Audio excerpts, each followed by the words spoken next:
more than 18 former players drafted to the XFL, with potentially more to come. So the XFL draft has completed and has gone with USFL on the outside looking in, with 55 USFL players earning NFL contracts. The USFL was most likely hoping that those who were cut would be en route back to their former employer, the USFL, while the brass at Fox is more than happy to lose players to the NFL. Losing them to the XFL is not part of the plan. That's something they really wanted to do. So currently there are 21 USFL players that are on current NFL payrolls. Throughout the last 3 days, the USFL had 18 former players get drafted to the XFL team. So the only way these guys were able to get drafted is because they were picked up by an NFL team. They had to drop their contract with the USFL so that they could even try out for the NFL, which basically made them free agents.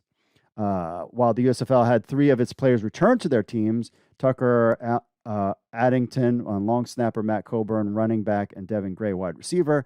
The USFL had hoped to retain players like Sal Cannella, Kyle Sloter, Channing Stribling in an effort to maximize name recognition, competition, and continuity for the league. Right now, there are 13 former USFL players currently as free agents, either waiting for an NFL to call or maybe be part of the XFL supplemental draft in January of 2023. So there's still guys that are missing from the list there. So the USFL saw 10 of its coaches also join the XFL teams. So it's inevitably only that players might defect as well. Not sure if there was a sigh of relief when Colburn and Gray returned.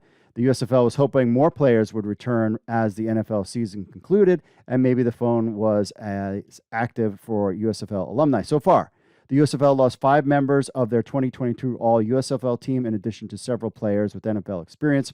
While some of these players were sure to leave due to ties to former coaches and XFL 2.0 teams, the departure surely hurts. But again, we don't know how this is all going to play out and if these players would actually return to the USFL. Even though they got drafted, we've already had one guy get drafted in the XFL and return to the USFL.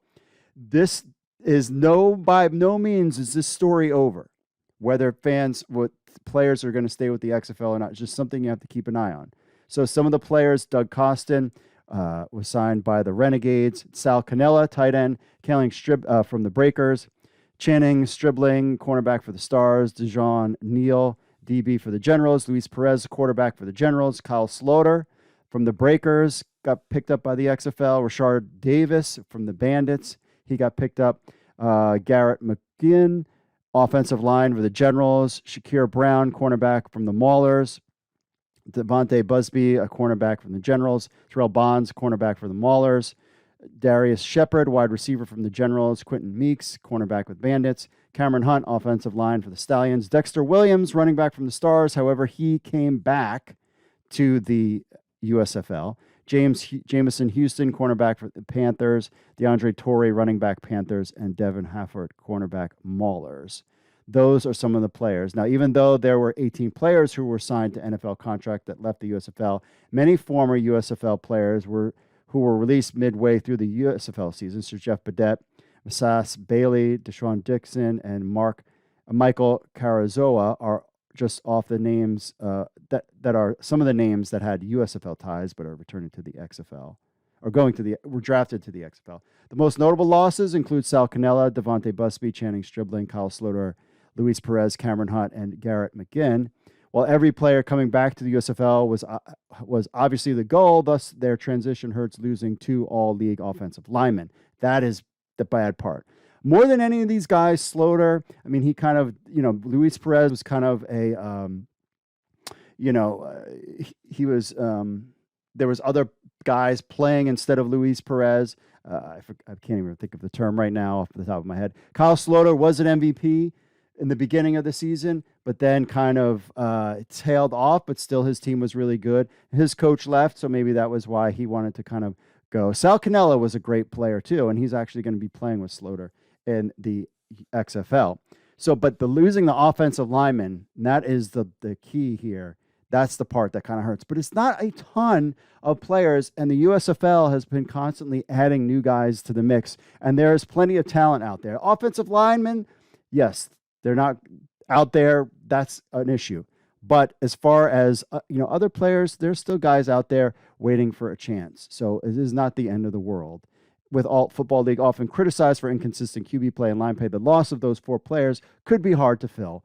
But again, we have to wait and see, because there could be a chance that these guys try out for the XFL, maybe not going to get a starting spot for whatever reason, and they might come back to the USFL, or who knows? We just have no. Another caveat to the XFL drafting USFL players is the possibility of release of USFL players post December 31st. And this is the big one, because all the USFL contracts are in place on December 31st. January 3rd, we're hearing, is when the XFL will have its supplemental draft, where potentially CFL players, USFL players, and NFL players could get picked up. There is not a lot of slots left after the initial draft. So, but some of the names like Brian Scott, Jordan Ta'amu, if you noticed, he was not mentioned when Memphis was moving, but then again, White, their quarterback, played at Memphis, so maybe that's why they're using Devin Ross, are all rumored to maybe trying to transition to the XFL. The USFL could be facing even more players joining the league, but not a ton, because there is not a ton of spots remaining. But Brian Scott is a name that it looks like he's going to be part of the Vegas Vipers. But there are other people, including Luis Perez, on that roster also. So this is going to be a very interesting next couple months. So with 2 spring football leagues, you got fan control football and indoor football league trying to solidify itself in the world of all football. The bidding wars for talent is in full swing. We've seen all levels of football. The talent is everywhere, especially with several talented players in the XFL draft pool not selected. For the USFL to survive, it's crucial for them to continue to find talented offensive linemen and quarterbacks, actually for all of these leagues, to ensure fun, safe, effective play for the spring of 2023. Regardless, for the leagues like the XFL and USFL, it seems we fans have got the opportunity to see a bunch of young men living out their dreams, getting paid, playing professional football. And that is the point of a lot of this stuff. It is not USFL versus XFL or any of that kind of stuff. You want to have that division. This is just a great opportunity for players in the USFL and the XFL to get a chance to play professional football. And that's what we really all care about. XFL is not perfect by any stretch of the imagination. They have yet to announce where the Vegas Vipers are going to be playing. And we are a month away from training camp, and they have not announced where they're playing. The USFL is doing what they're supposed to be doing, and which they've said they've done, is slow growth. Also, at the same time, season ticket prices are similar between both leagues. Social media interaction is similar between both leagues. So it's, this is just something kind of wait and see.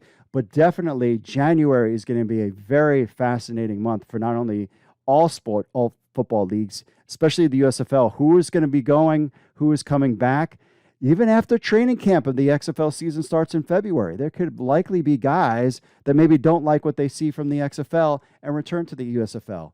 We're just going to have to find out. But we do know one thing is that the USFL is not supposed to be having another draft. Teams have been signing players as we speak, and we're just going to have to kind of see how all this plays out.